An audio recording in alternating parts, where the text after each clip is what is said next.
pesto egg pockets, a delicious puff pastry baked square. They're great for breakfast and you can just grab them and go to work, school, a movie, wherever you want to go, you can take these with you. So I'm starting by scrambling some eggs. I just whisked 6 eggs with salt and pepper, and I put them into a skillet with some melted butter. And I'm going to just go ahead and add some spinach and start to give it a stir. And this is a good time to whip out the pesto. I was trying to be all fancy, and I put the jarred pesto into a bowl.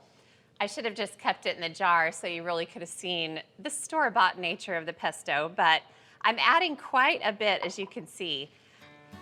Okay, so basically I'm just stirring the eggs, and I'm gonna cook them until the eggs are set, and it's really not gonna take long because this skillet was nice and hot.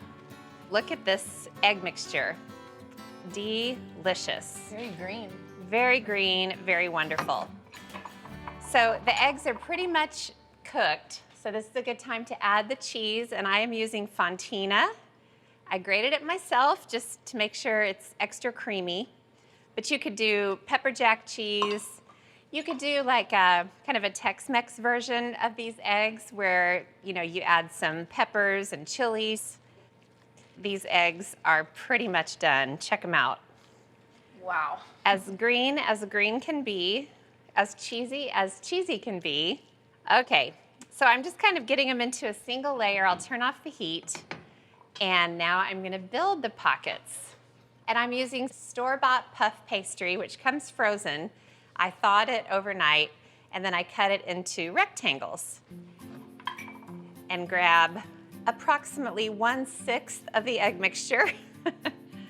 Ooh, gosh, and get it right in the middle of. Ideally, if you have time, you can let this mixture cool just a little bit, but we never have time for such things, do we? No. And just leave a little border around the edge. And then for the ham, I've got really small little pieces of deli ham, and I'm just folding them over twice and put them right there. So check that out, Alex. Yum. And then I'm gonna brush an egg wash, which is just egg beaten with a little water all around the edge. I may have filled this a little bit too full. It'd be hard to close it. I'm not gonna say I filled it too full. I'm gonna say I was very optimistic, which is a good place to be. I'm gonna take the second puff pastry rectangle and then just put it on top, let the edges meet up. Woo! Yes, eggs are coming out the side of that, but that's okay. And then I've got a fork and I'll crimp it shut, and that should take care of that little egg issue over on the side. Puff pastry, by definition, puffs quite a bit when it bakes. So if you don't put enough filling in it, you're gonna have a whole lot of bread, which isn't necessarily a bad thing. I'm gonna put it on a sheet pan with parchment, and now I'm gonna build 5 more just like this.